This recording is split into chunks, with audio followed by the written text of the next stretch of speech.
Welcome to my channel. SSC CHSL exam review గురించి మాట్లాడుకుందాం. SSC CHSL 2025 November 12 start అయిన first shift గురించి మాట్లాడుకుందాం. Reasoning as it is TCS based ప్యాటర్న్తో ఇచ్చాడు. 25 క్వశ్చన్స్ కూడా వన్ వేలో మనం చక్కగా అటెంప్ట్ చేయవచ్చు విత్ యాక్యురేట్.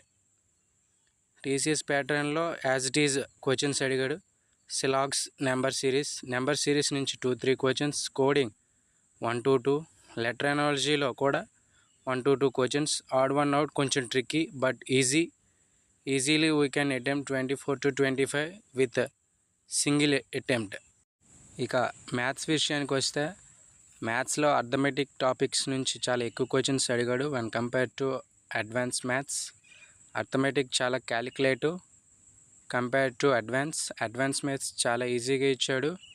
అర్థమెటిక్లో పర్సంటేజ్ టాపిక్ చాలా tricky questions and profit and loss కూడా ట్రిక్కీగా and calculative.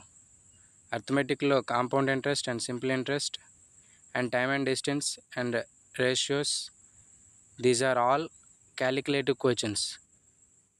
Maximum daily marks రాసేవాళ్ళు కొంచెం ట్రిక్కీ క్వశ్చన్స్ని సాల్వ్ చేసేవారు ఈజీగా అటెంప్ట్ చేస్తారు. 23 to 22 easily doable. Maths only practice. Coming to GK is unpredictable for everyone. GK ఎంత చదివినా కొంచెం చాలా తక్కువ అటెంప్ట్స్తో పెట్టాలి. పెట్టినవి చాలా చక్కగా యాక్యురేట్ అయితేనే పెట్టాలి. జీకే విషయానికి వస్తే జీకేలో పాలిటీలో ఆర్టికల్ రిలేటెడ్ క్వశ్చన్స్ చాలా ఎక్కువ అడిగాడు. హిస్టరీలో కూడా కొంచెం ఇన్డెప్త్ సబ్జెక్ట్తో కూడుకున్న క్వశ్చన్స్ ఎక్కువగా అడిగాడు. ప్రీవియస్గా CGL అండ్ ఫేజ్ 13లో సైన్స్ నుంచి ఎక్కువగా ఫిజిక్స్, కెమిస్ట్రీ రిలేటెడ్ క్వశ్చన్స్ అడిగాడు. కానీ ఈసారి CHSLలో మాత్రం బయాలజీ టాపిక్లో ఎక్కువ క్వశ్చన్స్ అడిగాడు. ఫిజిక్స్, కెమిస్ట్రీ నుంచి క్వశ్చన్స్ మ్యాక్సిమం అడగలేదు ఫస్ట్ షిఫ్ట్లో మాత్రం. Current affairs also unpredictable but current affairs 3 to 4 questions ఇచ్చాడు. స్టాటిక్ జీకే కూడా చాలా బాగా ఇచ్చాడు. స్టాటిక్ జీకే కొంచెం ట్రిక్కీ, చదవాలి. Coming to English subject, first of all paper ఎవరైనా ఇంగ్లీష్తో మాత్రం స్టార్ట్ చేస్తే ఈరోజు ఈ పేపర్ చూస్తే చాలా వరకు డిసప్పాయింట్తో ఫీల్ అవుతారు. ఎందుకంటే ఇంగ్లీష్ చాలా అన్ప్రెడిక్టబుల్గా ఇచ్చాడు. ఇంగ్లీష్లో రీడింగ్ కాంప్రహెన్స్ రిలేటెడ్ చాలా లాంగ్ ప్యాసేజెస్ ఇచ్చి కన్ఫ్యూజింగ్ క్వశ్చన్స్ ఇచ్చాడు. At the same time grammar కూడా కొంచెం ట్రిక్కీ అండ్ సబ్జెక్ట్తో కూడుకున్న క్వశ్చన్స్ ఎక్కువ వచ్చాయి.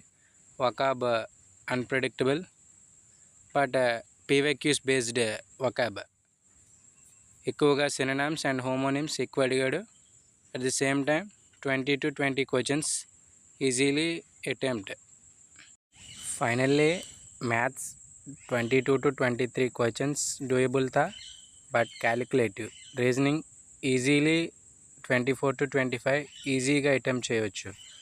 GK 10 to 13 questions easily attempt చేయొచ్చు విత్ యాక్యురేట్గా పెట్టచ్చు. English 20 to 22 questions repeaters can attempt easily. If you like the content, please like and subscribe for more updates and further reviews.